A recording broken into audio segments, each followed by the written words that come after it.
Good evening, everyone, and welcome to tonight's COVID testing Q&A. My name is Chevy Rosner, and I'm a nurse at New York Presbyterian Children's Hospital in New York, and I'm the president of the Orthodox Jewish Nurses Association. Due to the recent increase in COVID cases in many communities, my organization recognized the need for accurate information on testing and quarantine guidelines. As many schools are not allowing children to attend if they have cold or viral symptoms, COVID testing has increased and there is much confusion about the whole process. For tonight's panel, we have 3 experienced nurses who are on the front lines of the COVID pandemic. I will introduce them shortly.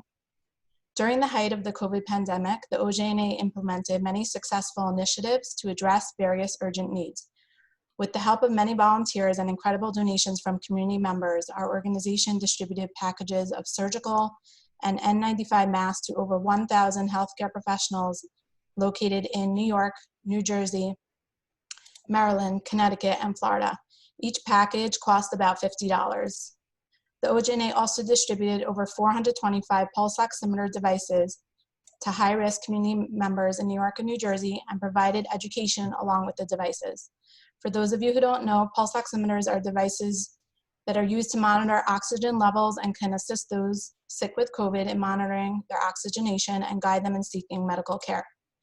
Lastly, OJNA hosted 8 virtual support and educational sessions with rabbanim, psychologists, physicians, social workers, and nurses to provide education and mental support to our nurses during the COVID crisis. All sessions were recorded and they are available to view on our website, jewishnurses.org. For those of you on social media, please follow us on Instagram at OJN Association. There we share OJNA news, updates, spotlights on OJNA members, and fun nursing trivia. Our active Facebook group is for nurses and nursing students only, and it has over 2,400 members on it. It is a highly active group, so please let nurses you know to join us there. We hope you will gain clarity and much information from tonight's panel. I would like to now introduce our 3 presenters. Hannah Kroll is the lower school and early childhood center nurse at Ramaz in New York City. She received her BA in Psychology and Cognitive Studies from Goucher College and her BSN from Johns Hopkins University. She worked for 4 years as an emergency room nurse in New York City prior to joining the healthcare team at Ramaz in December of 2019. She works on this team along with 2 other OJNA members, Judith Rose and Nechama Moskowitz. Adina Cohn is a school nurse for Talmudic Academy in Baltimore, Maryland, a pre-K through 12th grade yeshiva in Baltimore with over 1,000 students. After receiving her BSN from the University of Maryland, she worked on Sinai Hospital's orthopedic trauma unit for 4 years before switching over to school nursing. Luckily, she was joined this year by Zelda Masser, another OJ nurse who's working in the preschool division. Chaya Milikovsky is an acute care nurse practitioner in the ICU in a small community hospital in Olney, Maryland. She received her master's degree and postmaster's certificate from the University of Maryland. She is a board member of the OJNA. Besides for taking care of acutely ill COVID patients for months in the ICU, she found herself becoming a resource for many in her community and has since become involved with the local school in assisting with COVID-related issues to help the schools open up safely. We want to thank you all for those who submitted questions in advance. We have about 22 or 23 questions that we're going to go through that our presenters prepared. And if you could please save your questions for the end, because we're hoping everything will be answered by the end of this presentation. So our first topic is about testing. The first question is, what is the difference between a rapid and PCR COVID test and NAAT? Are rapid tests accurate? Hannah, are you able to answer that question for us? Yes, I am. So first of all, hello, good evening. Thank you all for joining us. Thank you to OJNA for putting this together and to Chaya and Dina, who I know 3 of us have been talking for the past couple of days, and also shouting out really quickly to my amazing, amazing healthcare team at Ramaz, Nechama and Judith, and our COO Johanna, and our newest addition, Lisa Goldfeder, who came on this year to help out with COVID. So about the testing. The 3 different tests really break down into 2 different categories. The rapid is more of an antigen test. It relies on a high viral load, as well as looking at the viral proteins that are on the surface of the virus. It is on the lesser accurate scale, if you think of any of our POC tests like glucose or an iStat for in the hospital, sorry, it's been a long day. If you think of any of our POC tests or point of care tests for those of you who aren't in healthcare, they are never supposed to be used as diagnostic tools. They're supposed to be used in an emergency situation only. The rapid test is much more like the POC tests, whereas the PCR or polymerase chain reaction tests are a more accurate test because it's looking at the viral RNA and the polymerase within the viral RNA. It's a test that we've been using for years in the hospital to separate out what a respiratory virus really is. The rapid test has about a 50% accuracy rate. It can tell you if you have a COVID viridae of some type. It can't necessarily tell you have COVID-19, whereas the PCR test can, to about a 90% accuracy level, detect the strain of SARS-CoV-2 based on the viral polymerase chain. So with that in mind, we've just sort of heard of this newer test in the past day or two, the NAAT. It's also a molecular test. From the school's perspective, we're still discussing whether or not that is something that we're going to accept because we don't entirely know where it is. A lot of the studies have been saying that that is on par with a PCR, but since a PCR is a tried and true test, there's more of a trust of something that we've been using for years in the healthcare setting. Unfortunately, people don't always like to go with the PCR in the COVID situation because it takes a lot longer to result. If you go to, for instance, CityMD, you have a 3 to 5 business day turnaround from date of test to time of results, which means that if your child is sent home and you're told you have to go get a PCR test, your child could still be home for 8 days before they even know whether or not they're negative. So that is essentially testing in a nutshell. Our next question is, how long does it take to get results? Idina?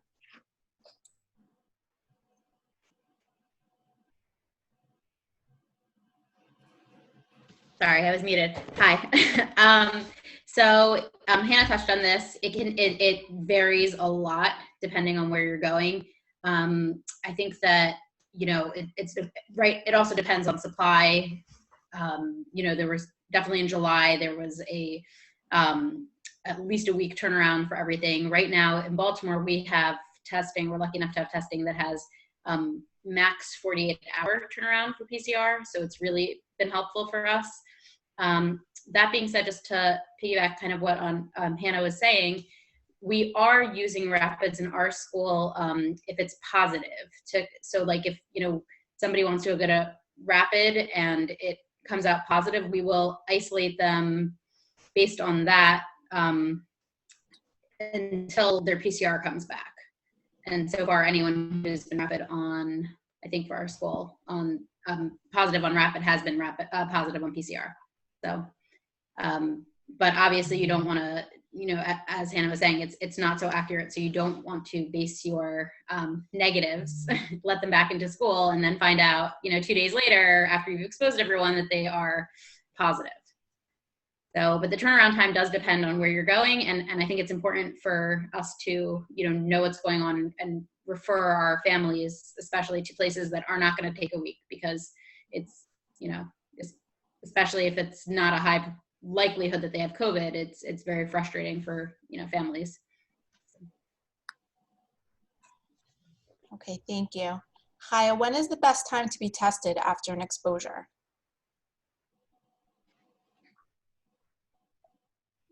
She's also muted.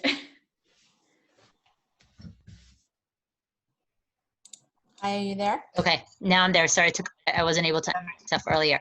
Okay, so I want to start by saying that it's actually not necessary to test after an exposure, because no matter what the result, even if somebody does test after a confirmed exposure, if they get a negative result, they still are supposed to remain in that 14-day quarantine. However, in certain cases, there is an appropriate indication for testing, such as for the purpose of contact tracing.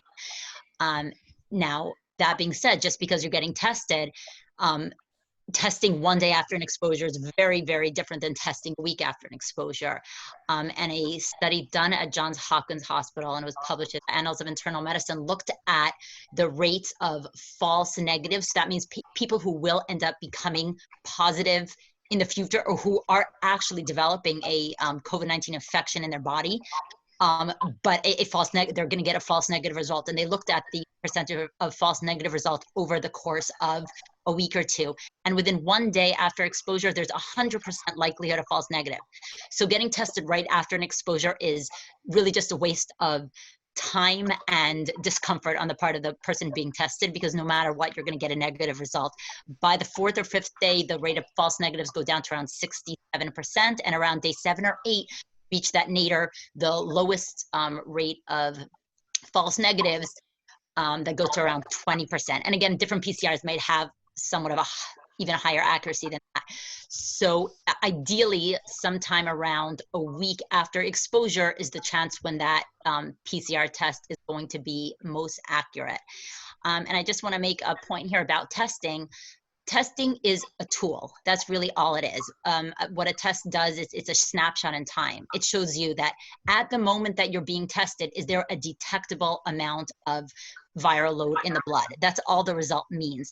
And so because it's an imperfect tool, we just have to know how to use it appropriately and correctly. So it should be used within the appropriate time frame. Okay, thank you. Our next topic will be about symptoms. Chaya, what symptoms should be considered worrisome? Like, what constitutes COVID-like illness?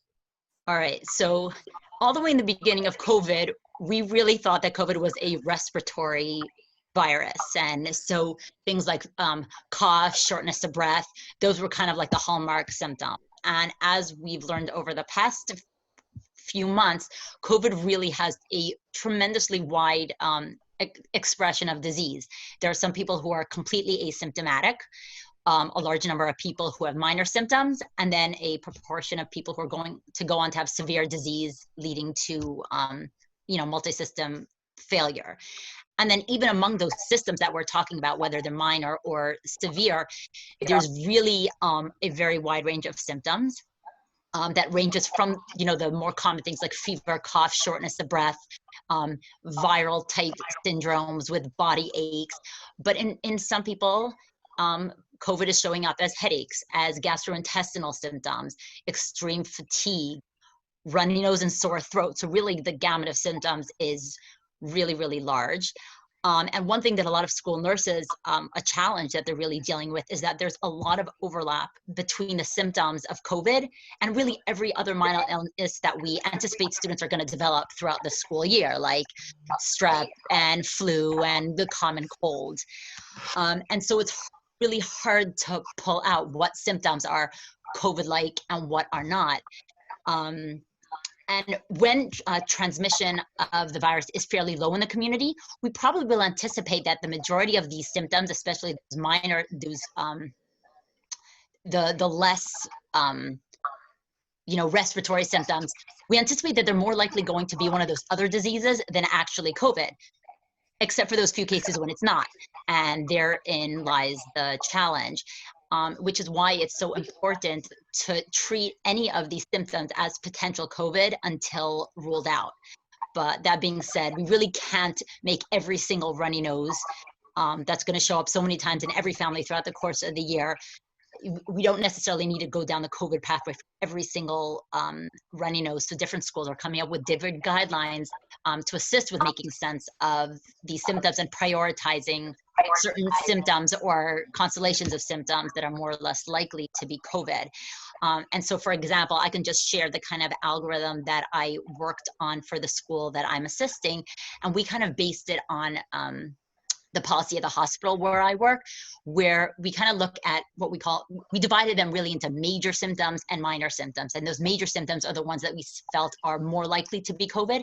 And so in those, if anyone presents with even one of those symptoms, which we include fever, cough, shortness of breath, and loss of smell and taste.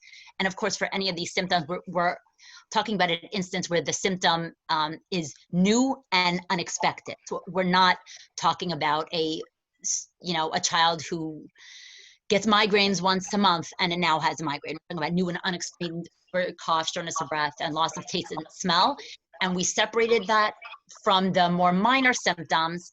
Minor as in not that they're less severe, but it's a different terminology used sometimes within medicine. Things like gastrointestinal symptoms, fatigue, body aches, headaches, runny nose, congestion, sore throat. And in that case, we sort of are looking for at least 2 of those in order to go down a COVID pathway. And another thing that needs to be taken into account when making these decisions also is the level of transmission in the community. And so if cases begin to rise, all of a sudden we need to be more a guilty until proven innocent model, where even one minor symptom is all of a sudden going to trigger a certain COVID pathway. So just to jump in on that, so like Faya said, there's a wide array of symptoms. We've been finding actually in a lot of our cases that they've either been asymptomatic or very, very minor symptoms, like a little bit of a runny nose, 1 day of congestion, 1 episode of like stomach pain. So it really, really, really is hard to differentiate.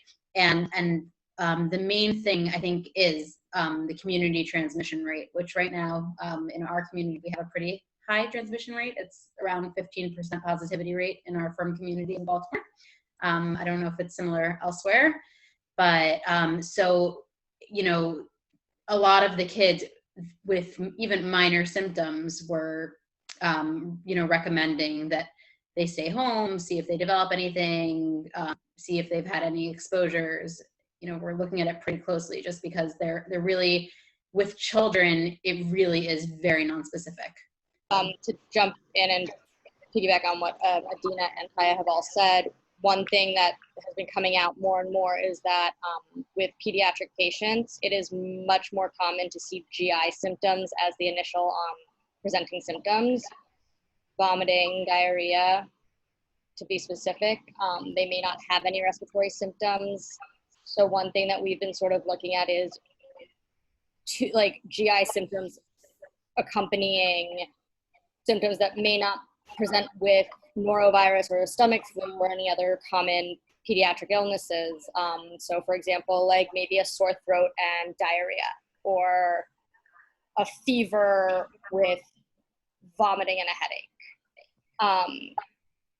Additionally, there is a higher rate of the asymptomatic as Adina said, in our pediatric population, which makes it a lot harder. I think that one thing that we have to look at as healthcare providers is to really tease apart sort of what symptoms should be going together and what symptoms are in a weird pattern, to help us identify our cases that could be COVID-19 versus our cases that could be our regular seasonal allergies or flu. I mean, the best example is right now it's also fall allergy season. And so, I mean, I know I have a cough because I have horrible dust allergies. And, you have to look at your medical history as well as the symptoms, and your students' medical histories of all symptoms. And thank you. I appreciate that input from Adina and Hannah. One thing where it's not even my practice setting, but I'm working in a high school or assisting with a high school. And so it's really interesting to hear from Adina and Hannah, who are dealing primarily with a younger population, and the disease expression is very, very different between near adults and younger children. I think that was, as Faya said, one of the biggest issues with COVID-19 as a whole, which was the healthcare community assumed in March that our pediatric population was not at risk, in part because they presented so differently or asymptomatic. Okay, thank you all. Adina, I have a question for you. Is loss of smell or taste permanent? Some people have commented to us that they haven't had a sense of smell or taste in a couple of months. So I actually saw a study on this recently. I don't remember where it was, but they, I think, tracked like 80 people who lost their sense of smell, and they said the mean day of recovery was 7 days, and then most people had recovered by day 28. I can tell you, I know anecdotally, there are several people I know who are still, months out. They had it pace off time. Most are slowly recovering it, even if they, still have loss, have like some loss months out. And it seems like the way it affects the cells that it affects should recover, but they still just don't know 100% that everybody will fully recover, but most people can expect to. So that's a good thing.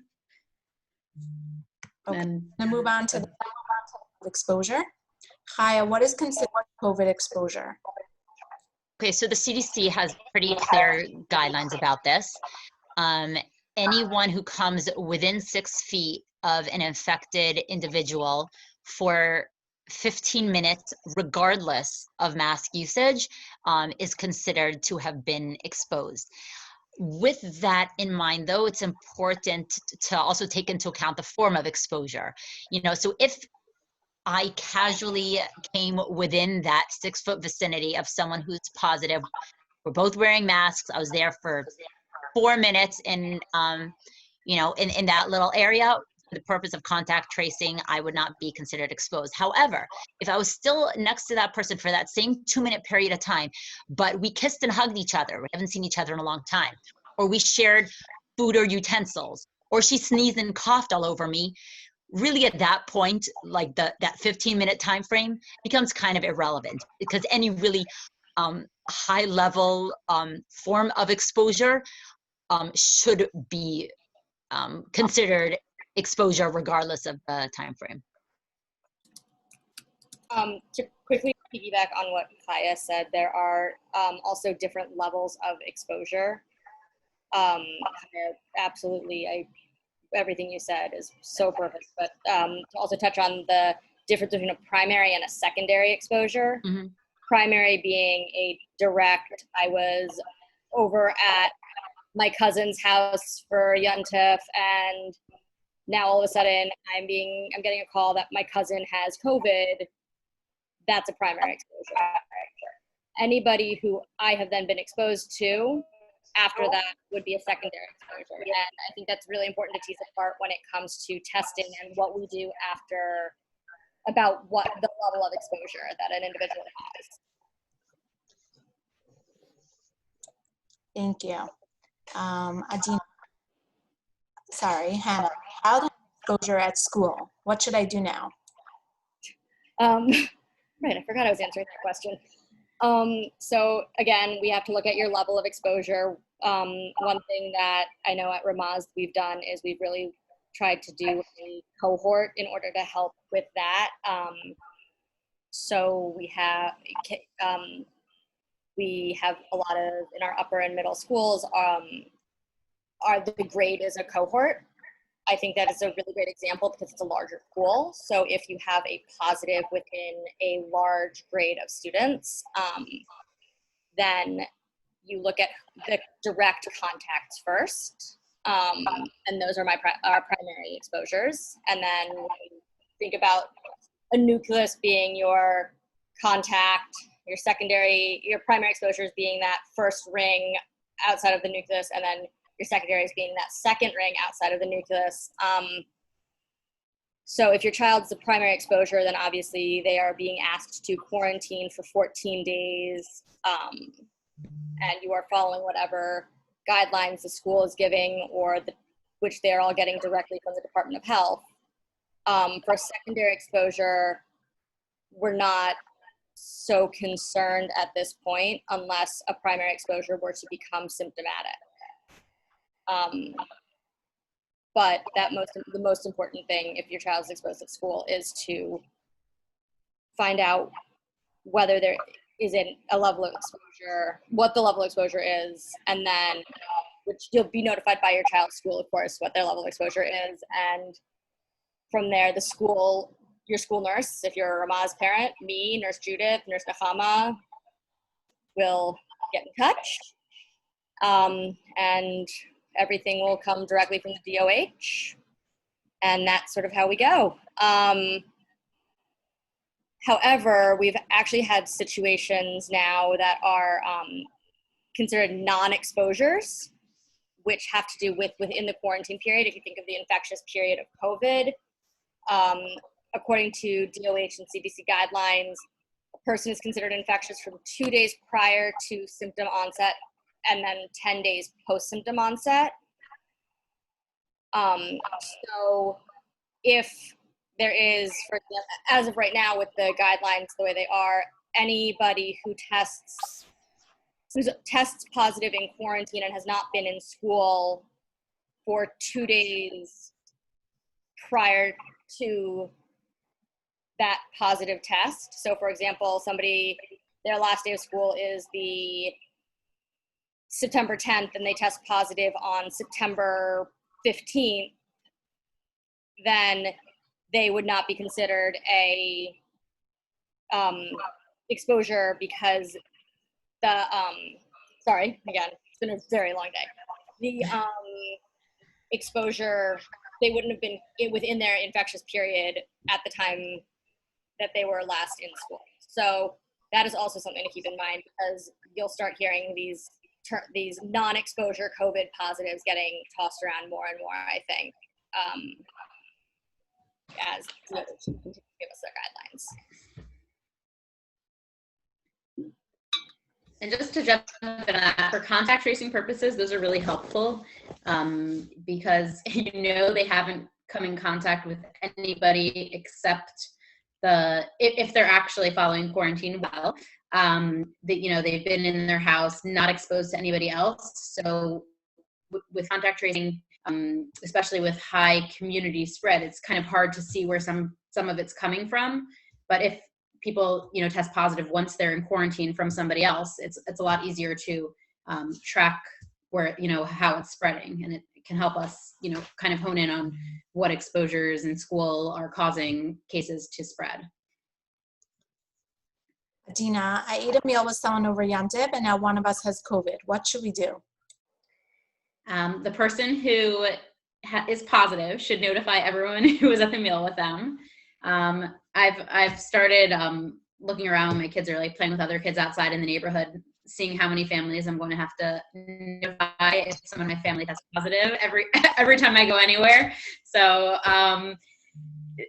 because we have the families who are like, oh well, I was in shul and now I have COVID and no one wears masks, and I'm like, that's a whole lot of exposure you just caused. So you really at a meal, there is a high level of exposure. Eating specifically, obviously no one's masked, everyone's sitting around together, there's spraying, they're talking while they're eating, there's lots of exposure. A Yom Tov meal, singing is also a very high level of exposure. Yelling across the table, yelling across your kids is a high level of exposure. So specifically at a meal, you want everyone to be taking their quarantine, very seriously if they've been exposed. This is also why we recommend, especially Yom Tov's coming up, our school put out guidelines. A lot of schools are putting out different guidelines. It's really, really important to stress that this is how, at the beginning of the year, we were stressing simchas, which was how the end of the summer, it spread all over our community. But it's really now that it's in the community, these meals together, eating together, singing together, it's a big source of spread as well. So especially over Yom Tovim, when people, you should really limit who you're eating with. And if you're doing it, do it outside, socially distanced. But once you ate with someone and are positive, you have to, quarantine everybody and report it and follow the recommendations. All right, we're going to move on to the topic of quarantine now, which seems so confusing to us all. Hannah, how long does my child need a quarantine due to an exposure?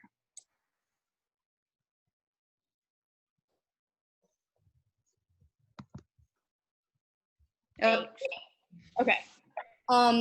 So your child has to quarantine from 14 days from last exposure to a positive contact, which would mean if you find out today, which is, I guess it's September 24th, that you were exposed over Rosh Hashanah to somebody at a meal, at a shul, whatever, your last contact with them, so for instance, if it's your family and you left after second day, your last contact is Sunday. So therefore, starting from the,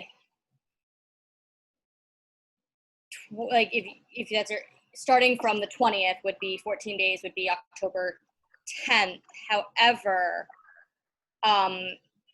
it gets a little more complicated when it comes to your own symptom onset, because if you have symptom onset, then your child must go into isolation for 10 days from symptom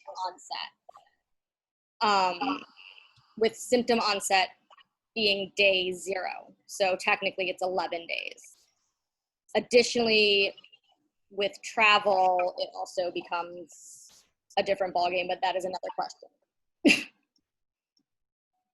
I think one thing actually that really needs to be stated very, very clearly here, because I think there's a lot of confusion, exactly like Hannah said. If you have an exposure, it's 14 days from that exposure. If there is an actual positive, whether it's from symptoms or symptom onset or testing, and you tested positive, it's 10 days from that either positive result or the symptom onset. And I think that's caused confusion because people have heard 14 days, people have heard 10 days.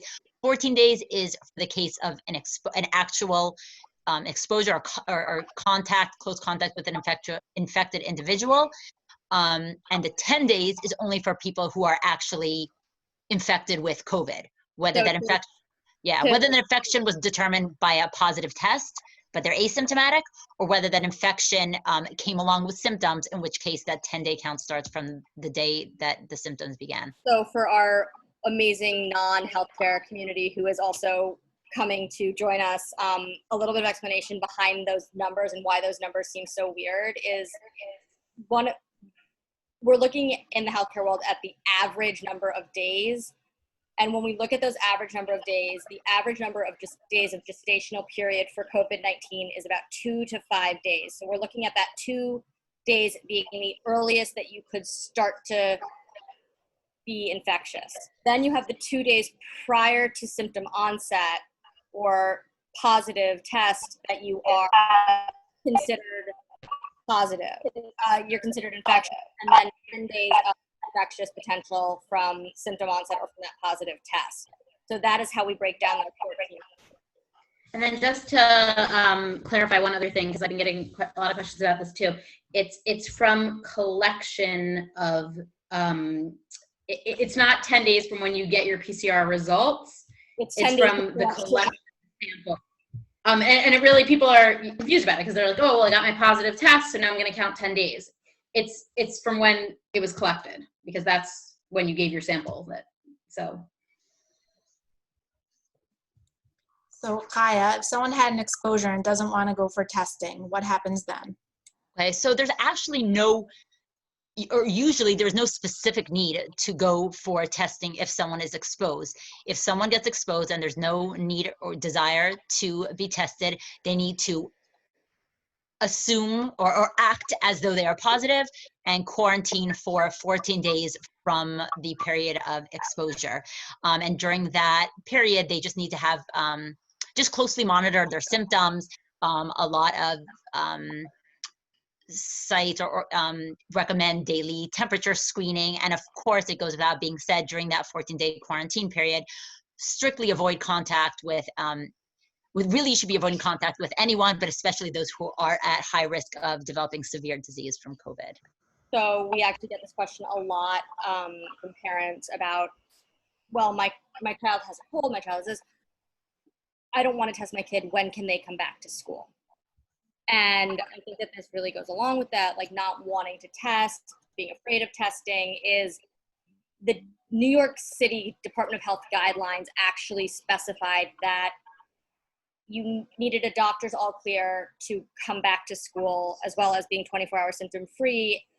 Or if you didn't want to have a documentation of a negative COVID test, you could choose to wait the 10 full days of quarantine, even if it's just for a cold, before your child can come back to school. And just know the distinction that Hannah just made.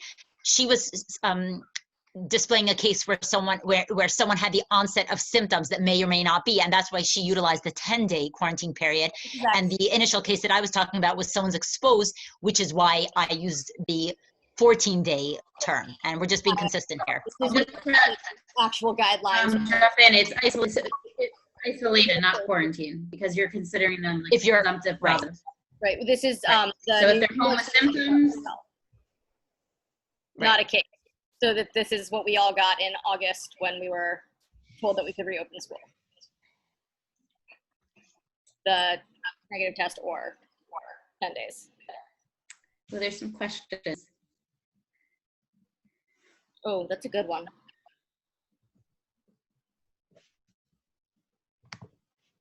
Is that question?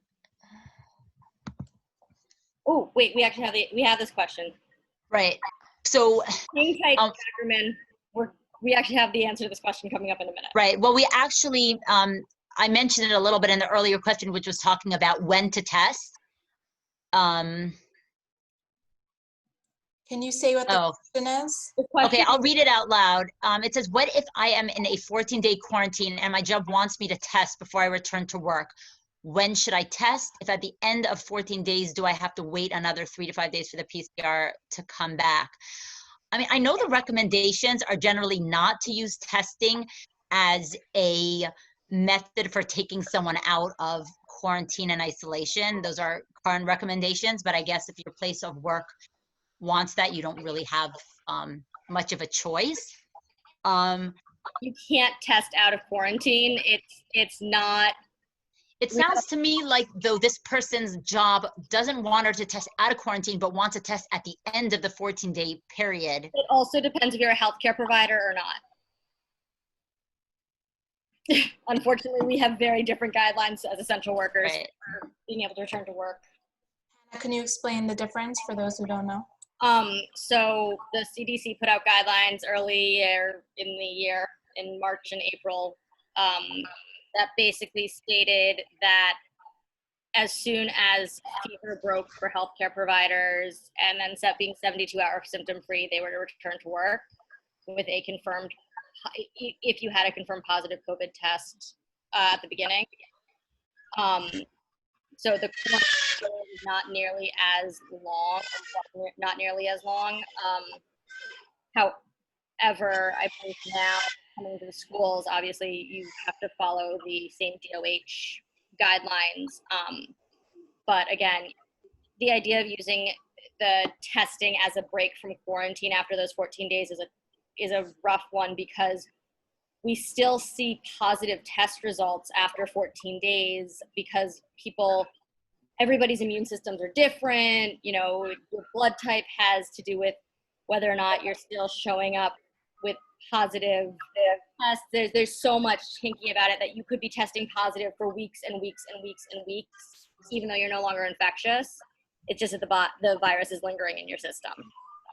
Yeah, so really this is why the CDC and really all regulatory bodies are not recommending tests as a way of getting back to work or getting out of quarantine or at the end of quarantine, or even to remove isolation for patients in the hospital. That's really not an appropriate use of tests, other than in specific subsets of the population, such as people who are immunocompromised or had very severe disease. In those two specific cases, the CDC does mention that in those specific cases, those people may be infectious for longer than the 14 days, and so their physician may, in their case, recommend testing. But for the vast majority of the population, there really isn't an appropriate indication for testing to get out, because like Hannah said, there may be viral remnants in someone's blood for a whole long time after, but that does not mean that they are able to transmit the disease. So again, exactly what Haya said. Great answer. The 14 days is the date for quarantine, or the 10 days is your infectious period. So anything after that, you're not infectious. All studies show that even if you are still sick 3 months later, you still have a fever 3 months later, you are not infectious, but you're still going to be positive because you still have remnants of the virus. Your immune system is still fighting the virus. And also I see there are quite a few questions. I think maybe we should address them all at the end and we'll come back. I see some really good questions. Some of them might get answered during the course of the rest of the discussion, and others we'll be happy to jump on at the end. Okay, the next question is for Adina. If my child or an adult is quarantined, can they go to an outdoor minion? So I first just want to take a minute to empathize with this question. We unfortunately had to quarantine much of our high school over Rosh Hashanah. It was obviously not an easy decision, but it was based on conduct out of school that we felt, put a lot of children at risk for possibly coming down with the virus. And a lot of parents were really, really upset. Somewhat understandably, they felt like this is really important for their children to be able to be with a minyan, to not be in their house, to actually daven. So, it's really hard. It's really hard if you're in quarantine over Sukkot. That being said, quarantine means staying home, and it means not exposing yourself to others. So even if you are at a minyan outdoors, you are near other people, you are singing, people may come up, over to you. People might, you might walk over to someone else. It's really not a foolproof thing, and you are in a public space with other people. So if you are lucky enough to have an outdoor minyan next door to your yard, to your porch, actually, where people will not come up onto, that's great. Join the minyan. Otherwise, you really need to stay home. There was actually a Baltimore rabbi who put out a really beautiful video about, before Rosh Hashanah, about how to kind of deal with being in quarantine over Yom Tov. But it's something that we can't say, oh, you can go to shul. And there are people who are actually posing this question, unfortunately, to Rabbanim, who are poskening on it as well, saying, yeah, it's fine, wear a mask. We definitely cannot encourage that, and we can explain, I think as healthcare professionals, we have to really try to stress and explain to people that are in quarantine why it's not a good idea. All right, the next question is for Chaya. If an adult is positive and has exposed others in the same house over Yom Tov, does each exposed person need a quarantine separately, or can they be in the same area and meals together? Okay, so let's start with that whole household is together. There's a group of people, and one of those members of the household is tested positive or comes down with symptoms. That specific positive individual needs to isolate separately from the rest of that household, because as long as there's continued contact with that infected individual and the other members of the household, the other members of the household are considered to have ongoing exposure. And we know that there's this 14-day clock that gets set from the last day of exposure. And if you have continued ongoing contact day after day, that clock gets reset every single day, and the 14 days does not officially begin, or the final 14-day count only starts once that full separation happens. So let's now say that positive individual moves to a separate room in the basement that has their own bathroom. At that point, the rest of the household members are quarantining. Again, we're using the terms isolation and quarantining, different. Isolation, and this is officially another question later, but isolation is for those who are actively infected, and it's a stricter form. And quarantining is those who have been exposed. Those remaining household members can quarantine together.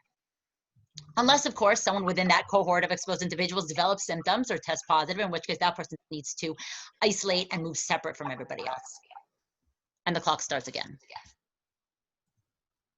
Okay. As a parent, do I need a quarantine if my child had an exposure? How about other siblings? Do they have to quarantine? Adina? I'm sorry. Can you ask that again? It's also been a really long day. So as a parent, do I need a quarantine if my child had an exposure? How about the other siblings in the family? Do they need a quarantine as well?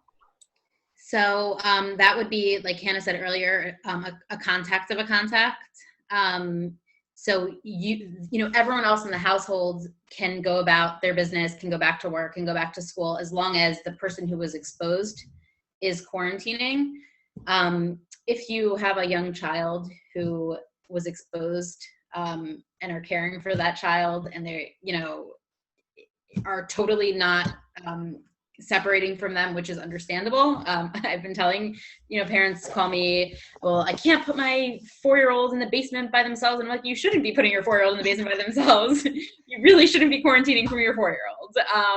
Obviously, then we have to work with that situation and figure out, is it safe for, are you going to be considered exposed? You are.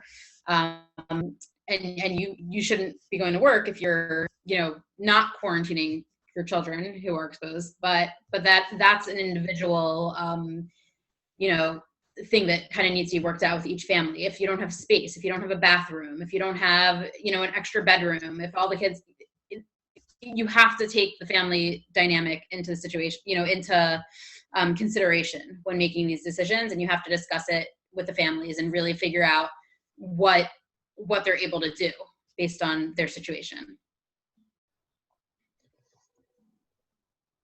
Okay, Hannah, I think someone touched on this before.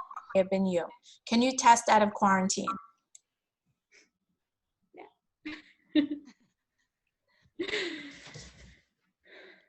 She's muted. Oh. There we go. As Haya, Adina, and I have been saying multiple times in our WhatsApp chat for this panel, no, you cannot test out of quarantine. So what does that mean? If you find out that you have been exposed, let's say we're getting ready to go into Sukkot and you want to go to your family's house for Sukkot, and you happen to get a call, actually today works perfectly because Sukkot is the 2nd. You find out that you were exposed today on the 24th, and you were a primary contact, and you want to go home for Sukkot. You cannot go home for first days because you must quarantine. So again, it's for 14 days, meaning if I'm exposed today, I'm in quarantine until the 8th. So that means I don't leave my front door. Even if I go and I get a negative COVID test, I cannot leave my front door. I am home. I am in the confines of my New York City apartment with my 2-year-old and my dog and my husband. So no, you cannot test out of quarantine. As Kaya said earlier, a COVID test is a snapshot in that moment.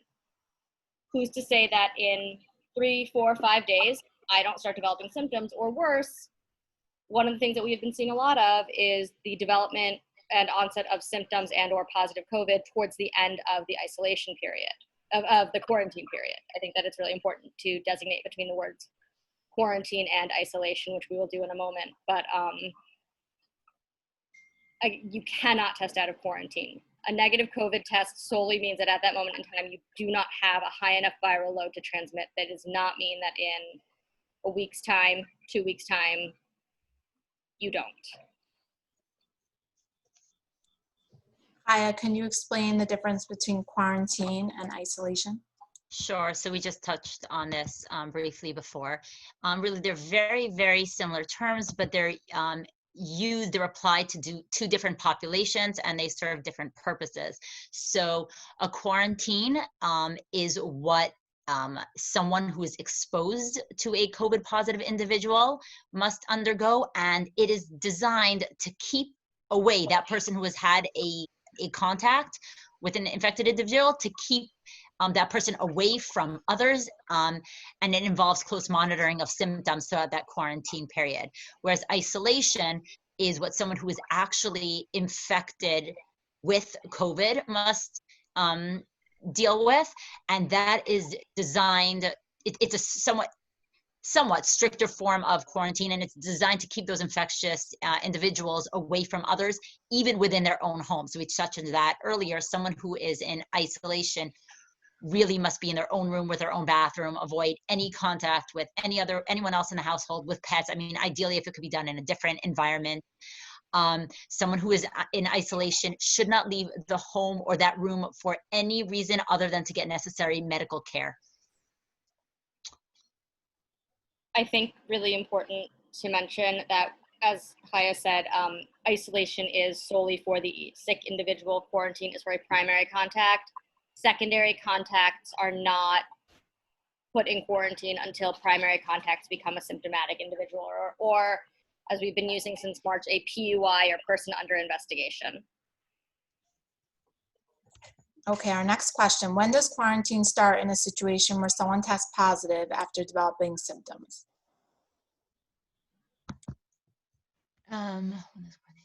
So this is the question that came in just recently.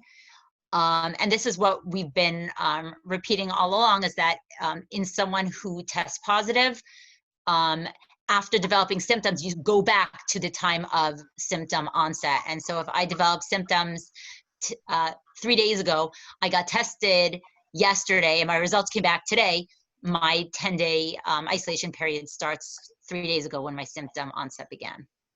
Right.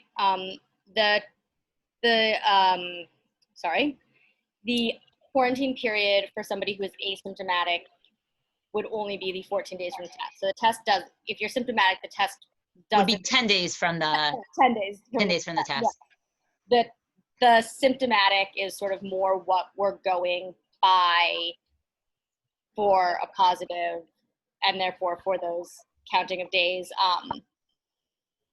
because we can actually pinpoint what day symptoms started, and therefore we can count the 2 days for what would have been infection, what would have been the 2 days prior to symptom onset for infection. And asymptomatic is where it starts to get a little bit more confusing, and so we just go from date of test.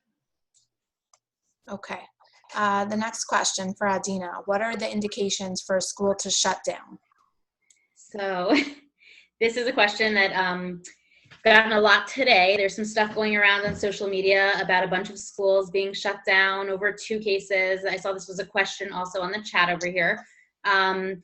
This is really obviously DOH specific. It's specific to your area. It's specific to, you know, anytime there's an outbreak in a school, you are reporting to your Department of Health, your local Department of Health, and making decisions with them based on their guidance. What I can tell you is that schools that are working transparently with their departments of health, following recommendations, quarantining classes as needed, the departments of health really, the goal is to keep schools open. The goal is even for public schools to open when possible, when plans are in place. The goal is not for departments of health to shut us down. It's really, really not. And that's something that we really have to stress to our communities. Our communities are trying to not test cases when they should be testing because they're scared that, you know, positive cases will shut them down. That's really not how it works. You know, working closely with the Department of Health, putting the appropriate people in quarantining, allowing contact tracers, the information in real time enables outbreaks to be contained.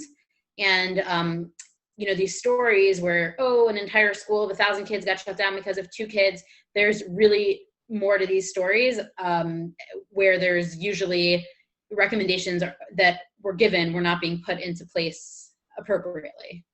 Obviously, you know, I don't have inside information on all these schools. I really don't know, but I know that we have some amazing contacts at our Department of Health. They really want to work collaboratively with us. They want us to be, you know, working with them to keep our schools open in the safest way possible. If I can piggyback off of what Adina said for a minute, because the Darhe question was specifically about New York City.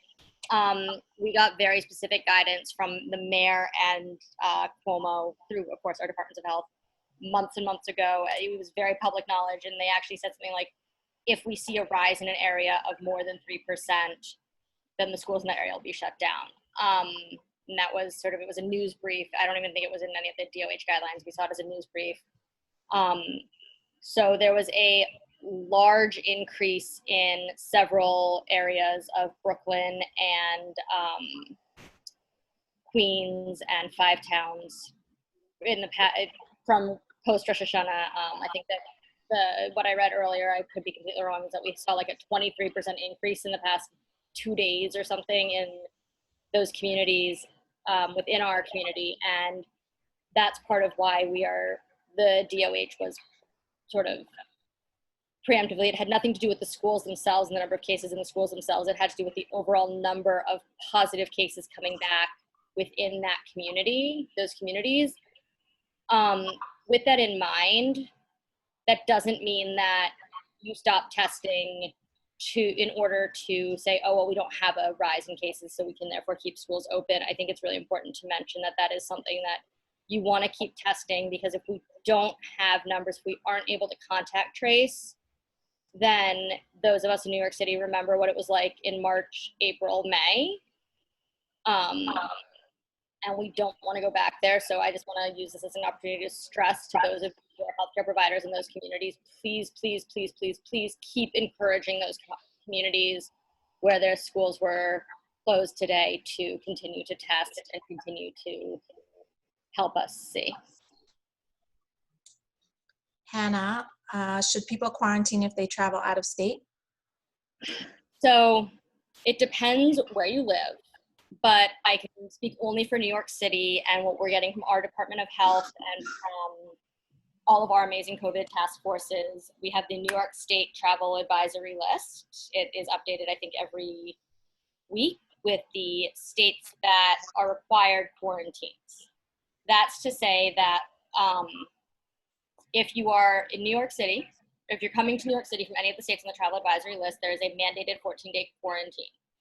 So if I go to New Jersey, if I go to Vermont, if I go to Washington, D.C., or I think as of the 22nd, I can now go to Maryland again.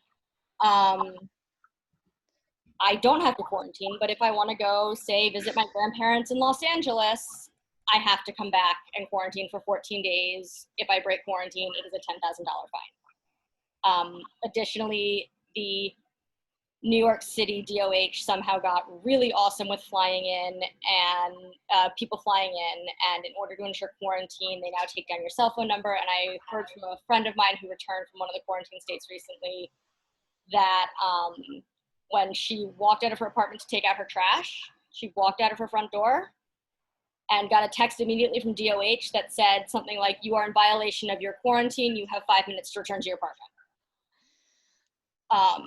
I don't know how true that is, but little tidbit. Yeah, so one thing that to keep in mind through this all is some of these determinations are health or medical or scientifically based, but there's also a component of governmental regulations involved that school nurses or community members do need to keep in mind throughout this whole process. I think it's also very important to remember that our, again, as Kaya was saying, like wow, I definitely, sorry, I'm having a lot of mental freezes. Being a school nurse is a very, very hard job right now. Nurse in general, but I think to piggyback on all of that, these lists keep changing. It depends if you're flying to states like that have high cases, but you also have to remember that when you're going out of state, when you're traveling internationally, you're getting on an airplane. And our concern isn't, oh, I'm going to my parents' house for Sukkot, I'm flying to my parents' house. I don't care if you're not leaving your parents' house. I'm sure Adina doesn't care if you're not leaving your parents' house. What the concern is in the airport. And then just to jump in on that, there was a question. The state guidelines really do differ. We have a travel advisory in Maryland that says that if you're going to a area with a 10% positivity rate or higher, then you have to test on return, I think, quarantine until test results.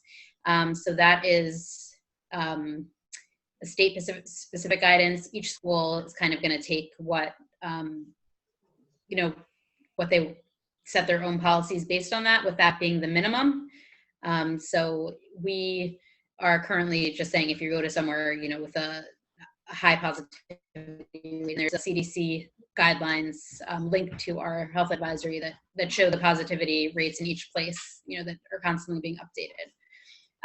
That being said, we feel from our school, it's less the travel and more the traveling for simchas or traveling for those also, I mean, yes, there is the airport, but if you're driving to Florida and you're driving to be with your, parents who haven't left their house in 4 months, you're not going to come back and, spread COVID. So if you're traveling to Florida to go to a 400-person wedding without social distancing or mask wearing, that's obviously much more of a concern to us.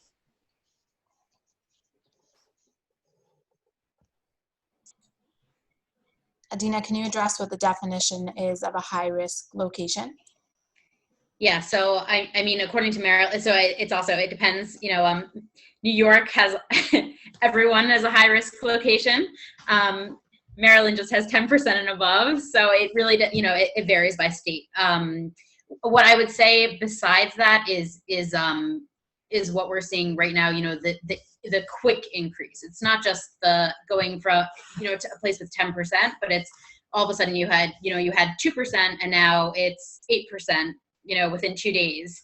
That's also a concern. So if you're going to a place where especially in our Frum community where it is exploding all of a sudden, that's a concern. Even if the statewide and this is actually very important because the state numbers don't always reflect our community. And so if you're going to a place where the community is having a large, quick increase in cases, even if the state itself, has a 3% or 2%, that's still a very big cause for concern because the people you're around have a much higher positivity rate than that. Yeah, one thing that we've been stressing, in our area is that the state guidelines, those are the basic. That's like the baseline level of concern you need to have. But on top of that, like Adina mentioned, the Frum community is like a bubble within the larger community. And so on top of the state regulations, we need to have an additional, like a lower threshold for concern, when traveling to Frum communities. Okay, let's talk a little bit about simchas. Chaya, we have a family simcha coming up. Can we attend? If so, are there any modifications we need to make? Can we take our kids to school afterwards? This is something that's really probably one of the hardest things that our communities are dealing with because this is so much a part of what our Jewish communities are all about. It's about these major life cycle events. It's about achdus, the unity, sharing things together, and having to minimize or stay away from some of these events is really, really difficult. But at the same time, we have to realize that simchas and other similar type gatherings, funerals, graduations, bar mitzvahs, are in many cases identified as super spreader events. One statistic I saw a little while ago, I don't know if the numbers still hold true, but in Maryland at that point, 40% of all cases were able to be traced back to these large gatherings. And so as difficult as this particular area is, we really, really cannot lower our vigilance in this area. And so there are a number of considerations that have to be taken into account as far as simchas are concerned. So one is how many people are there, the capacity of the venue, whether that's indoors or outdoors, the level of interaction at the simcha, the local level of transmission, of virus transmission in the area, which we've just been addressing. Are cases rising dramatically? What's the percentage of cases in the area? Are the attendees there all from that same local area, or are they coming in from from differing areas? And if so, what are the levels of transmission in those areas? So there are really a lot of things to take into account when looking at simchas.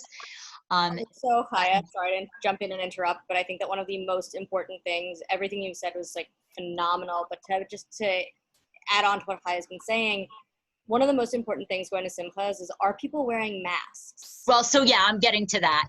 I was going to address that. In my particular school, there's so many of these pieces that we can't address in a policy, which is why we recommend that any single simcha attendance be run by the school prior, so that things like which exact location are you coming from and how many people, certain things have to be determined on a case-by-case basis. Certain baseline things, like where Hannah was going, are absolutes, and you can actually make policies about that. And so the school where I'm working, we basically have a few basics that determine whether the simcha you attend requires quarantine upon return, or whether it's a safe enough simcha that does not require quarantine. So the guidance that we've been using is, if a simcha is outdoors, entirely masked, and good compliance with distancing, that would be probably a safe simcha. Again, each case has to be run by our specific COVID team.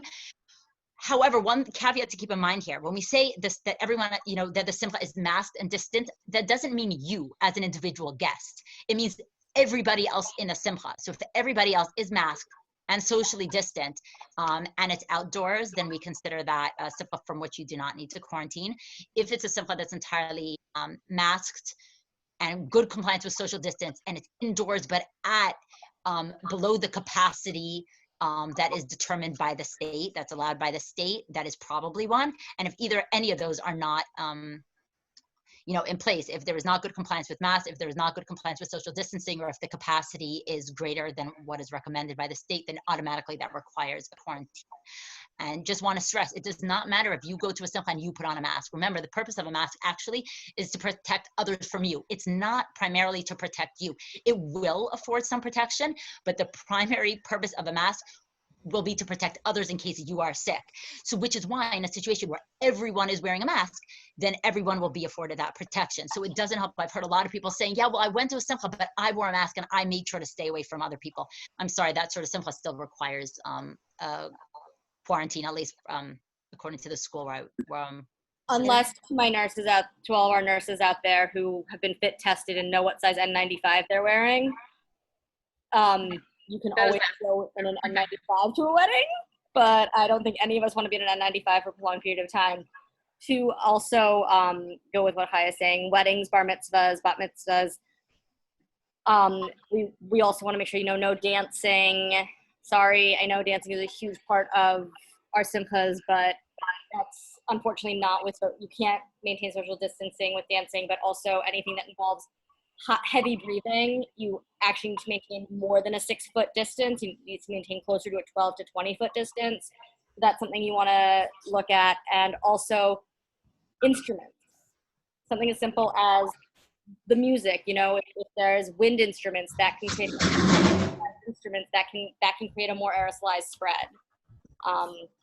And another thing actually about music is that people scream over the music. So we actually, loud music, first of all, people are moving their masks because no one can hear them.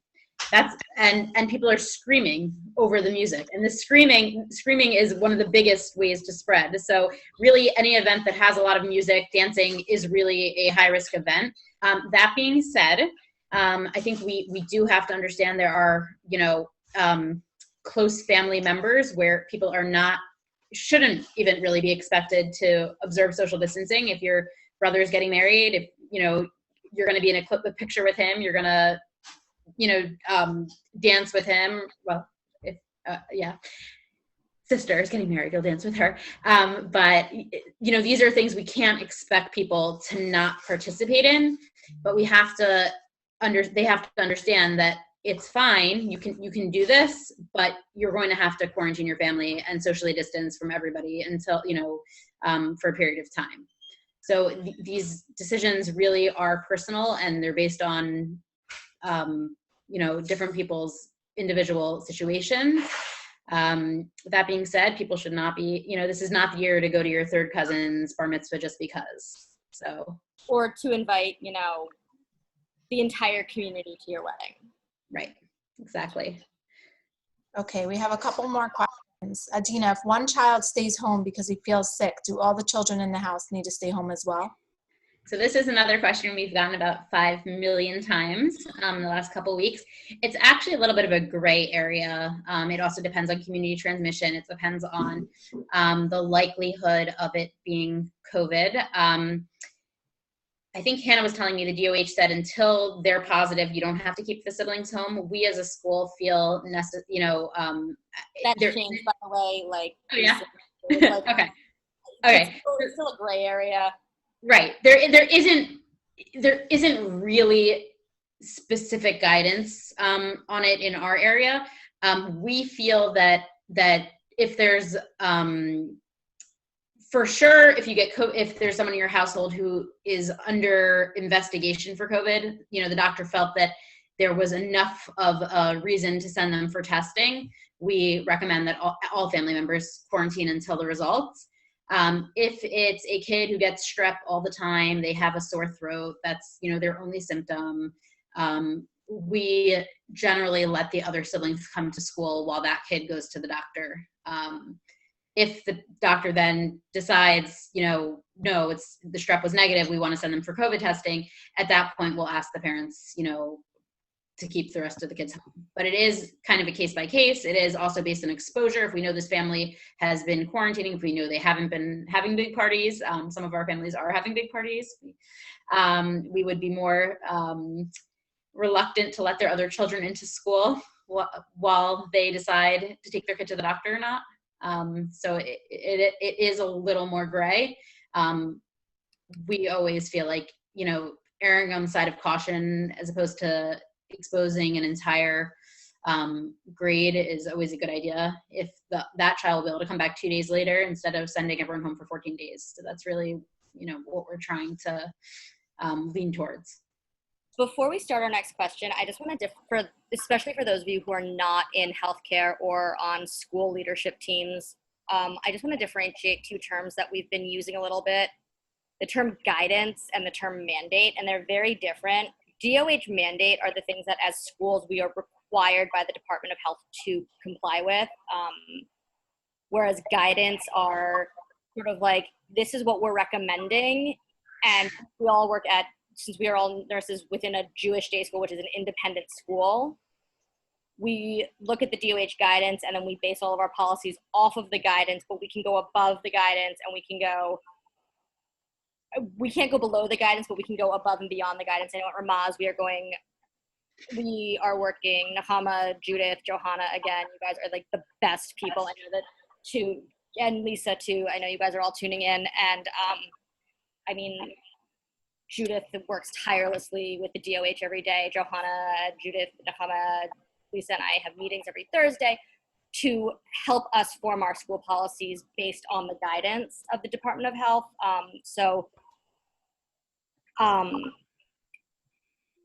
The guidance siblings question, the guidance didn't change. I think that we were talking about, we were trying to figure out within the guidance how we were going to form our policy as a school, but it's a really weird shade of gray.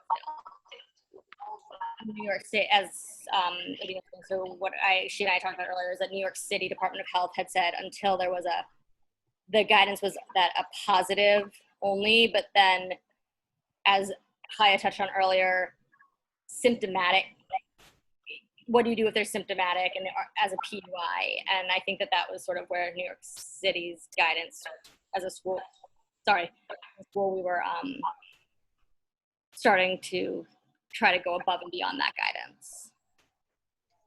Okay, our next question, Adina. Is an outbreak in Jewish communities inevitable? It's a good question. There isn't a real answer to this. I think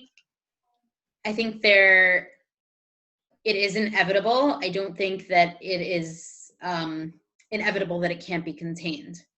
So I think we as nurses are in a very important role to educate, to to really, really help our communities in this way and stress, be a positive example of ways that we can contain it, to educate people how to, contain the spread. to educate the people on the importance. There's just a lot of misinformation out there that there's a different strain and it's weaker, and that's why, people aren't getting sick, and that's why it's not a big deal. Or, there's just so much out there, and we are in a position where we understand the research, and we can look at the studies, and we can explain it to people, and really try to help our communities, guide our communities. I personally spoke to some Rabbanim in our communities in the past couple, before Rosh Hashanah, to discuss some policies in shuls. We're in healthcare. We have enough exposure and understanding that we can really help guide our communities. And I think that the more people we get on board doing that, the better we'll be able to contain spread. That being said, our communities are, as we saw with like measles outbreak and everything, everything is simcha based. We have big families, we have small spaces, we have so much communal, mixing. We have so much overlap between our schools. In our community, we have children in 4 different schools. So one kid tests positive, and there's, exposure across the board. So there really is a lot of overlap, and that specifically is why we have to really try to, help guide our communities. And yeah, I don't know. there's no real answer. The next question is, if cases are more mild than months ago, why do we still have to quarantine and be so worried? Who's taking that? I think that was one of our free-for-alls that we threw in earlier today. Well, we were also dealing with. So I just touched on that a little bit. I'll just speak a little more about it. At the beginning, our positives were in an older population. Now a lot of that population is quarantining. They're, being careful with exposure. A lot of the young people are going out and getting it. So in younger people in general, the age of, in the past couple of months has trended much lower, the average age of people who are infected. And in younger people, we know that it's not, especially children, now that schools are open, there's tons of children. We know that it's generally mild in kids and young adults. So that being, because they're making up a larger portion of the cases, there's going to be, much fewer hospitalizations associated with that. Additionally, there's some interesting guidance that just, an article I just read that was really, really interesting, that masking and social distancing is, the viral load. You can still be exposed. You can still be an asymptomatic. You can still get an asymptomatic case, and create antibodies with your mask on. So you're getting like a little bit of the virus through your mask, and you're mounting it, kind of like a vaccination. You get a little bit of this dead virus, and you're able to mount an immune response to it. So it's a similar type thing. You're getting a tiny bit through your mask and through social distancing, and you're able to mount an immune response. And therefore, you're not getting super sick with it. So that doesn't mean that we can throw out the mask and social distancing. It actually shows how important it is to mask and social distance, because it is, keeping the viral load down and helping create less hospitalizations and deaths. And again, yeah, as Adina said, we are having a lower level of deaths and hospitalizations. I think part of it is related to the fact that our hospitals sort of in March, April, May, February, January, when it was international, we didn't really have a great knowledge on and I mean, Chaya, you absolutely should touch on this, considering you're the one in the hospital. The change in the protocols from early intubation to all of a sudden going to proning. But I also want to quote a member of our Ramaz team, Johanna, who looked at me one day and said, nothing has actually changed since March. The virus still exists. We don't have a vaccine.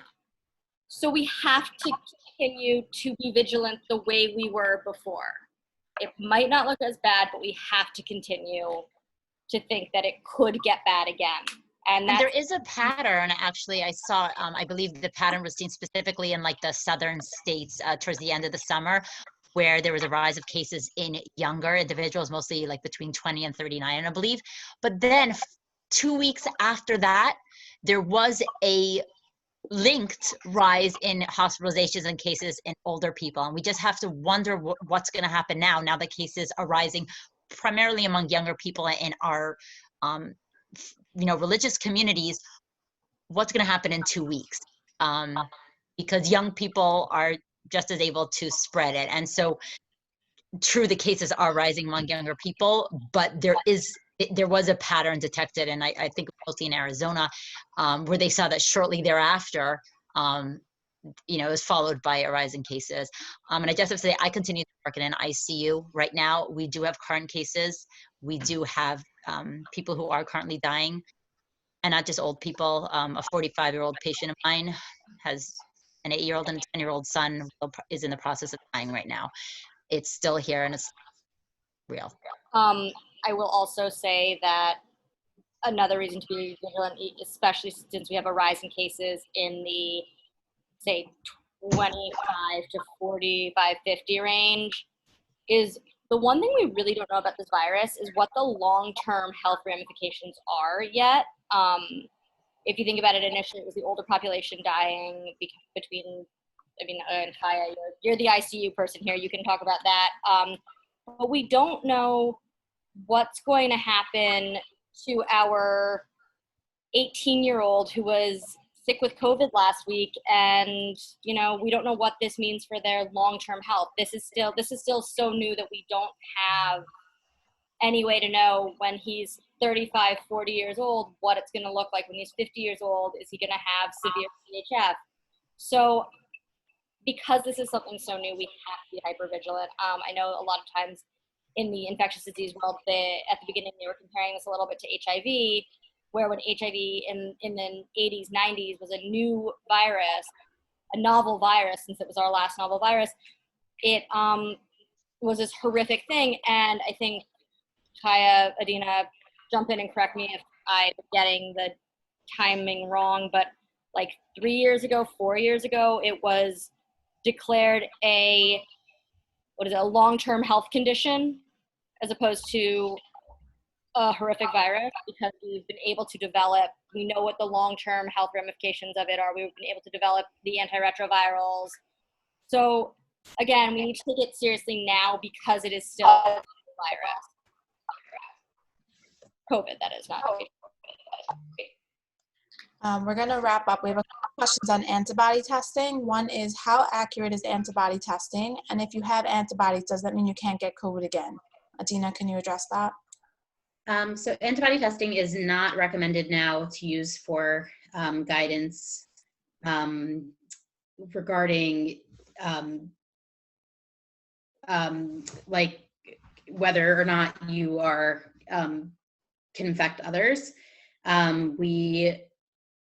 They are saying that if you have a positive test, and this is not antibodies, if you have a positive test, you have kind of like a 3-month window where they assume you cannot get reinfected, in which case you would not need to quarantine.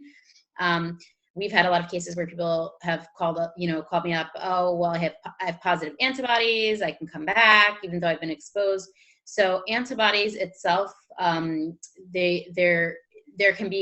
you can have positive antibodies because you had a different coronavirus, which is a common cold, and it can show up as positive antibodies. We also don't know the levels of antibodies that could be protective. People lose antibodies very quickly. So it's really, at this point, not something, the only use for it, which we don't even know how effective it is really for plasma donation at this point. Guidance might change on that later. At this point, there have been cases of confirmed reinfection. They're rare, just because to confirm a reinfection, you need to, the way that to scientifically confirm the first infection and reinfection, and it's not, everyone who's, but there are lots of people who are presenting with anecdotal cases of reinfection, or, they had a positive test, then several negative tests, and then another positive test with a new exposure. So there does seem to be reinfection. We do not know how frequent it is, but there definitely does seem to be a risk of reinfection. And we also don't know that if people, have a reinfection, it's very, very mild, they're asymptomatic. We do know asymptomatic spread is a large portion of spread. So there's still the concern that even if it is not a risk to the person who is having the reinfection, there can still be asymptomatic spread to somebody else who can get severely infected with it. And what does a high level of antibodies mean? Does that mean that you recently had it? It can mean that. It may not mean that. So people's bodies react differently. Some people never make antibodies. Some people have high levels of antibodies for months. Some people have high levels for antibodies and then a quick drop off. It really doesn't give us enough information at this point. Anything, Chaya, do you have anything to add, Hannah, on that? No, I mean, there's just one other question people have submitted, so I'll just refer to now. Or it's associated, if someone has antibodies, do they need to quarantine due to an exposure? Like you mentioned, Adina, the antibodies should never be used to guide our behavior right now. It's solely to be used for the purpose of plasma donation. However, not in the case of antibodies, but in the case of somebody who does have a confirmed infection, and not something like my husband had it and I didn't feel well, so I think I had COVID, but an actual diagnosed case of COVID, according to the CDC, within 3 months of that confirmed diagnosed case of COVID, if you are then subsequently exposed to somebody else, you do not need to undergo that 14-day quarantine as somebody else would. I think the one thing I would add about antibodies is that the other thing outside of plasma donation, antibodies, we look at with antibodies is this pediatric multisystem inflammatory syndrome. I know we were going to touch on that in a few minutes, but I thought that's next for a minute. So the CDC's COCA, which is their clinician, I can never remember the rest of it. I just know the first one is clinician. They in March and April, when this multisystem inflammatory syndrome became something that we were learning about, the biggest concern were pediatric patients who had asymptomatic, young pediatric patients. So when I say young, I mean like 6 and under, 7 and under, but very, very, very, very rare. And all pediatric patients obviously going all the way up to 18, but younger is more asymptomatic pediatric patients who were with confirmed cases of COVID-19. Therefore, with confirmed antibodies, it was about 6 to 8 weeks. Right, Adina?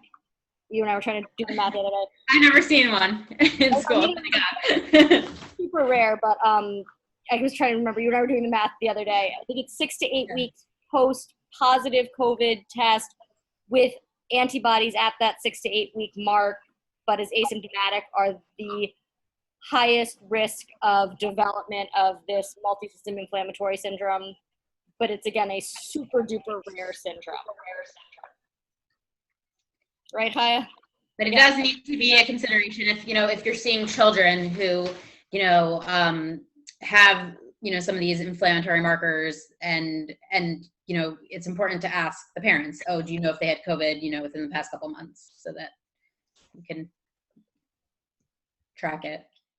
Chaya, did you want to talk a little more about the syndrome? This is going to be our last topic for the night. I don't work in pediatrics, so I don't know that I'm the appropriate person to speak, but it's supposedly similar to Kawasaki syndrome, and it oftentimes ends up with, like its name, multi-system. It could lead to multi-system failure. The morbidity is high. It's a very, very severe disease, but actually mortality with appropriate and early medical treatment is fairly good. I don't know that I'm the best one to address it. Like I say, I primarily work with adults, but oftentimes the children are presenting with abdominal pain. There's a rash that they might have, very tired, vomiting. Again, this is all just from reports and things that I've read, because this is not something I've seen. And even most pediatricians have not seen. They're often having fever. They'll have like conjunctivitis or red eyes. And these are just things that should be in the back of the minds of school nurses and pediatricians and providers who deal with that population.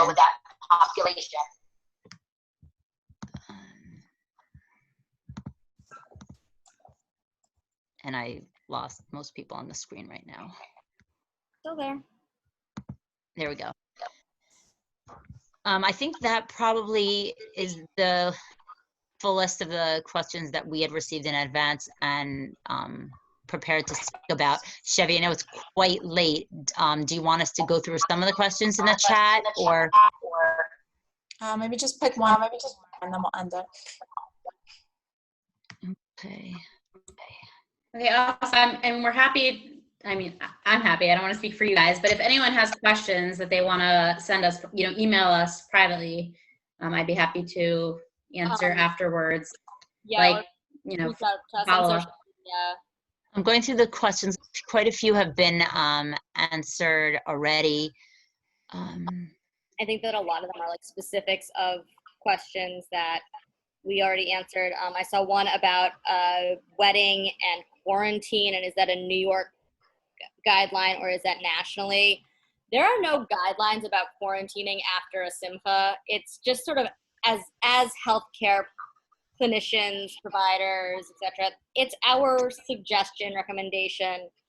Obviously talk to your local DOH. You can contact them. They're always open for questions. It might take them 48 hours to get back to you, but they're very busy at the moment.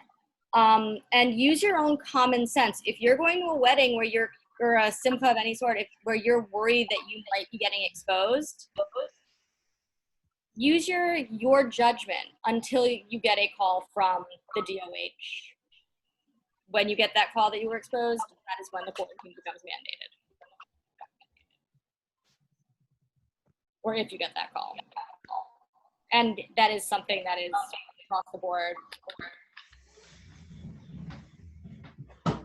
Hi, were there any other questions you wanted to address? Well, I mean, I'm looking at the questions. Many of them are addressing specific situations. So I'm thinking that because the time is late, I don't know if I'm trying to, there's questions about outdoor meals, which were addressed somewhat, that outdoors is much better than indoors. Outdoors and distant is obviously a great deal safer and better than having the people. Just to piggyback on that, if anyone wants to look up, the CDC just actually put out, I think this week, guidelines about holiday gatherings. Obviously, right, about the how, right, the really good. Yeah, it's just kind of a breaks down the risk-benefit analysis, of each type of situation and how you can minimize your risks. Additionally, minimizing your risks. I know a lot of people are worried about the holidays. Masks. Like, I can't stress enough, wear a mask. I see that somebody here wrote this is what's the criteria for a PUI or person under investigation to return to school if no known COVID exposure? So I'm going to have to assume that the reason that person is in the category of PUI is due to symptoms. And so a lot of that is going to depend, every school is going to have different requirements. Certain schools are going to require that there is an automatic need for a test. Many of them really recommend getting your primary care physician involved, looking for an alternate diagnosis. So if someone has a sore throat and then they're diagnosed with strep, a COVID test may or may not be appropriate. And I would think that a lot depends on the level of COVID transmission within the community. But I don't think that there's any actual guidelines. I can speak for us specifically. I know that like our school policy about being a PUI is you cannot return to school unless we have received documentation of a negative COVID-19 test and you are 24 hours symptom free or quarantine for 10 days. So I guess the question really is what's going to put someone in the category of PUI. So not necessarily will all symptoms put you under PUI. Is that the way your school is running, or any single symptom is automatically? We're kind of running with if you feel that your child is sick enough to stay home from school. but it depends on it. It gets a little deeper. We actually have been called, if it's a minor thing that could potentially be COVID, we've been calling parents and trying to get a little bit more information. Like, okay, so they have a headache, but were they out late last night? Were they up late, for hug? Like, do they have allergies? To find out a little more before we say, okay, so this is going to count you as a PUI versus this is going to say, okay, you have allergies, you can come to school tomorrow.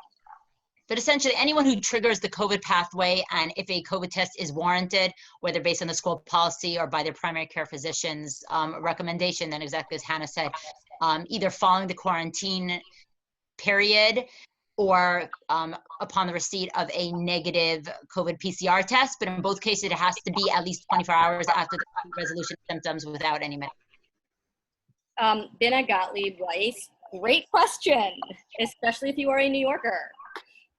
Because we don't have backyards to play in. We are in an area of low transmission. Wear a mask on the playground. Depending on where you live, your playgrounds are hopefully cleaned regularly. Just try to maintain social distancing as best you can. I know I take my 2-year-old to the playground, but my husband and I wear masks. We try to get our 2-year-old to wear a mask as much as he can, which for a 2-year-old is not much. But go when other people aren't there. yes, go like less time. It depends on the amount of people who are there. If it's fully crowded playground where you can't social distance, it's not, your risk is high. If you're going and there's a couple kids and everyone's kind of playing and you're outdoors and kids are running around, I have 4 boys, they don't stop moving. So they're really not at risk from, people, close contact if they're busy running around. So it just depends.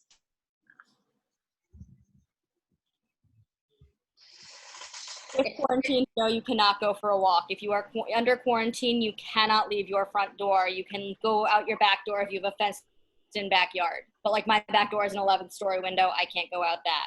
So if you're in New York, you're stuck in your apartment for 14 days. I'm sorry.